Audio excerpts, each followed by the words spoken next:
नमस्कार, स्वागत आहे तुमचं माझ्या पुन्हा एका नवीन व्हिडिओमध्ये। तर सर्वात पहिले सर्वांना आषाढी एकादशीच्या हार्दिक हार्दिक शुभेच्छा। तर हा व्हिडिओ आहे आषाढी एकादशीच्या दिवसचा, पण म्हणजे अपलोड करायला उशीर झाला, तरी 2 दिवसाच्या नंतर मी अपलोड करत आहे। तर आज आषाढी एकादशीच्या निमित्तानं म्हणजे उपवास असतं सर्वांनाही, तर तुम्हाला माहितीच आहे। तर ते खिचडी म्हणजे साबुदाण्याची खिचडी खाऊन पण म्हणजे बोर होते ना, तर त्याच्यामुळं काहीतरी नवीन बनवणार आहे मी आज। तर या व्हिडिओमध्ये तुम्हाला दाखवणार आहे आज काय बनवणार आहे मी। आज बनवणार आहे उपवासाचे खमंग कुरकुरीत मिरची वडे, साबुदाणा मिरची वडे, ठीक आहे। तर कसे काय बनवणार आहे ते सर्व या व्हिडिओमध्ये तुम्हाला मी दाखवणार आहे, तो व्हिडिओ न स्किप करता पूर्ण बघा। तर आपल्याला मिरची वडे, साबुदाण्याची मिरची वडे बनवण्यासाठी जे साहित्य लागते ते मी रात्री साबुदाणा मुरू घातला होता, मिरच्या पण काढून घेतल्या मिक्सरमधून, शेंगदाण्याचा कूट काढून घेतला, आलू पण म्हणजे उकडून घेतले होते, आणि मिरच्या आणल्या होत्या अशा लंब्या मिरच्या आणल्या तर बिना तिखट। म्हणजे तुम्ही जर तिखट खात असाल तर तुम्ही तिखट पण मिरच्या वापरू शकता, पण आम्ही तिखट खात नाही, त्याच्यामुळे बिना म्हणजे कमी तिखट असलेल्या मिरच्या तशी मी वापरत आहे। चला तर तुम्हाला मी दाखवते आता। तर ह्या मिरच्यांना अशा कापून घेतल्या, म्हणजे पोट फाडून घेतलं त्याचं, म्हणजे असं पूर्ण नाही कापल्या। त्यात भरायचं आहे आपल्याला शेंगदाण्याचं कूट, त्याच्यामुळं त्याची फक्त पोट फाडायचं, त्या मिरच्यांचं पूर्ण नाही फाडायचा।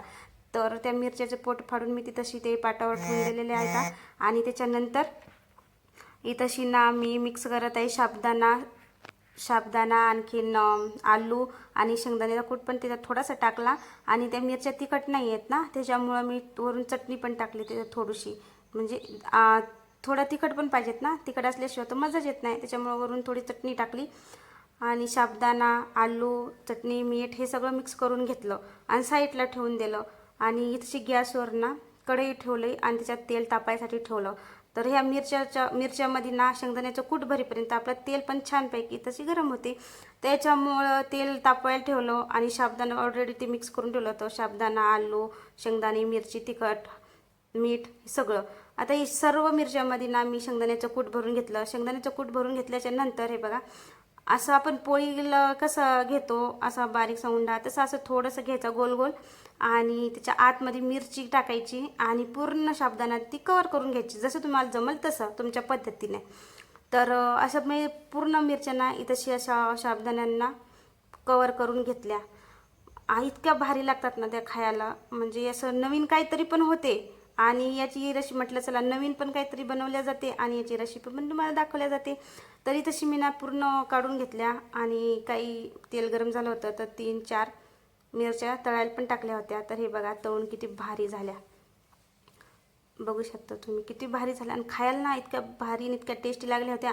आणि ह्या जे साबुदाण्याच्या असे खमंग कुरकुरीत जे मिरची वडे आहेत ना, हे तुम्ही ना दह्यासोबत पण खाऊ शकता, शेंगदाण्याच्या आमटीसोबत पण खाऊ शकता, किंवा तसे मिरची तोंडी लावून म्हणजे मिरचीसोबत पण खाऊ शकता, जसं तुम्हाला आवडेल तसं।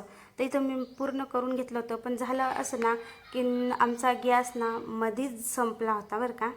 असं काही पण नवीन करायला गेलं आणि असं मध्ये जर असं अडथळा आला तर म्हणजे खूपच वाईट वाटते। तर तरी पण म्हणजे खाण्यापुरतं झाल्या होत्या काढणं, पण बाकीचे काहीतरी 5-6 मिरच्या राहिल्या होत्या तळायच्या की लगेच गॅस गेला होता। तर जेवढे बनवायचे तेवढे बनवून घेतल्या। आणि हे बघा, हे जे 2-3 दिवसा लागलेत ना, तेल मुरलं त्याच्यामध्ये, मध्येच गॅस गेला होता। तर म्हटलं काय करावं, मग काही करू शकत नाही, पण माझ्या खाण्यापुरत्या झाल्या होत्या। तर मी मस्त ते गरम खाऊन पण घेतला, आणि ते गॅस संपला आणि दारावर एक आजी आल्या होत्या, ते देवीचा फोटो वगैरे घेऊन येतात ना बाहेर, ते तर त्यांच्याकडे गेली। म्हणजे त्यांना हळद कुंकू वगैरे पाया वगैरे पडले। तिथून आल्याच्या नंतर देवपूजा तर ऑलरेडी झालेलीच होती, देवांना नैवेद्य दाखवला, आणि नंतर मी पण फराळ करून घेतलं।